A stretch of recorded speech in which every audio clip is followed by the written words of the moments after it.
Shalom, kekasih-kekasih Tuhan. Pagi hari ini kembali kita membaca dan merenungkan firman-Nya dengan judul Berbalik kepadanya.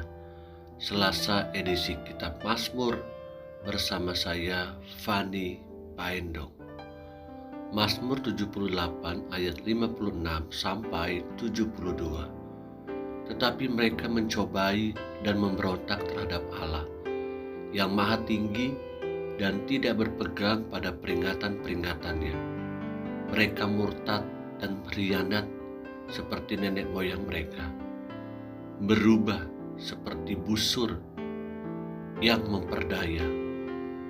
Mereka menyakiti hatinya dengan bukit-bukit pengorbanan mereka, membuat dia cemburu dengan patung-patung mereka. Ketika Allah mendengarnya, ia menjadi gemas. Ia menolak Israel sama sekali. Ia membuang kediamannya di Silo, kemah yang didiaminya di antara manusia. Ia membiarkan kekuatannya tertawan, membiarkan kehormatannya jatuh ke tangan lawan.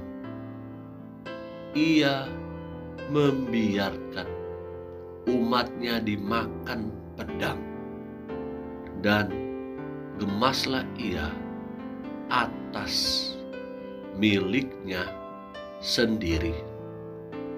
Anak-anak teruna mereka dimakan api, dan anak-anak darah mereka tidak lagi dipuja dengan nyanyian perkawinan. Imam-imam mereka gugur oleh pedang, dan janda-janda mereka tidak dapat menangis. Lalu terjagalah Tuhan seperti orang yang tertidur, seperti pahlawan yang siuman dari mabuk anggur. Ia memukul mundur para lawannya. Ia menyebabkan mereka mendapat celah untuk selama-lamanya. Ia menolak kemah Yusuf, dan suku Efraim tidak dipilihnya, tetapi ia memilih suku Yehuda, Gunung Sion yang dikasihinya.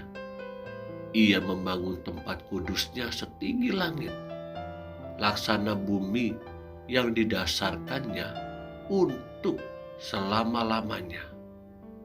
Dipilihnya Daud, hambanya, diambilnya dia dari antara kandang-kandang kambing domba, dari tempat domba-domba yang menyusui.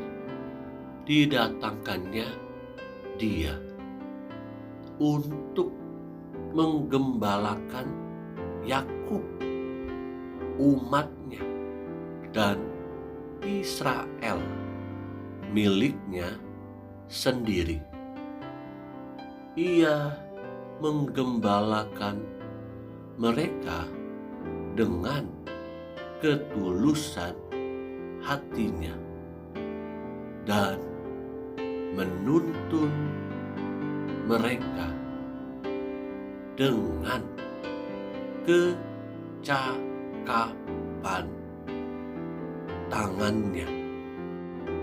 Kekasih-kekasih yang Tuhan Yesus rindukan, renungan hari ini kita bisa melihat umat kepunyaannya, yaitu Israel, berulang kali menyakiti hati Allah.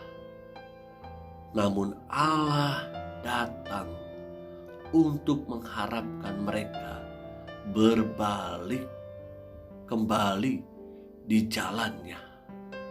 Allah begitu mengasihi kepunyaannya.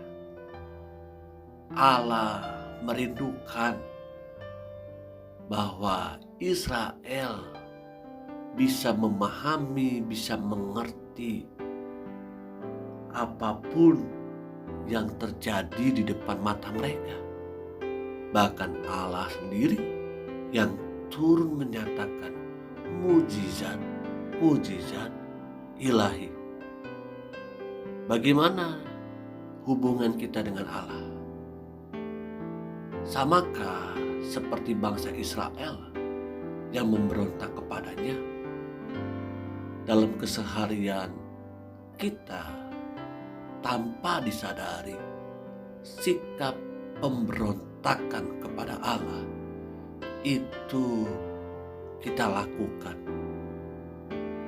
dengan persungutan kita, dengan amarah kita, dengan ketidakpercayaan kita, ketidakyakinan kita bahwa Allah mendengar apa yang kita doakan, Allah mengetahui apa yang kita hadapi, bahkan Allah tahu yang sedang kita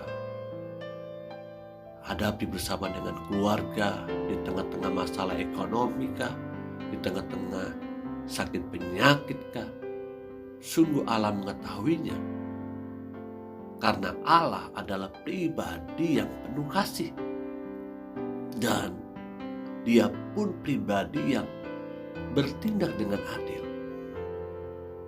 Betapa pentingnya hari-hari kita ini, kita boleh kembali berbalik kepada tujuan ilahi, kepada maksud Tuhan, kepada kerinduan Tuhan, sehingga tidak ada satupun kita yang hidup seperti umat Israel yang menolak pengenalan kepada Allah, yang menolak kasih karunia Allah, bahkan yang menolak keselamatan yang sudah dianugerahkan kepada saya dan saudara.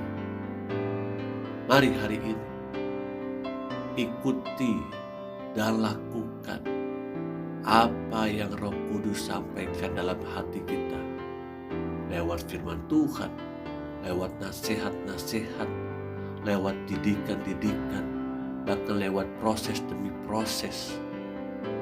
Pergumulan, penderitaan, masalah itu adalah proses yang diizinkan oleh Allah untuk mendewasakan kita, untuk kita boleh memiliki kacamatanya Allah. Pandanglah segala sesuatu dari kacamatanya Allah, supaya saya dan saudara bisa hidup sungguh-sungguh setia dan taat hanya kepada rancangan dan jalannya Tuhan. Roh Kudus menolong menyertai kita sepanjang hari ini. Amin.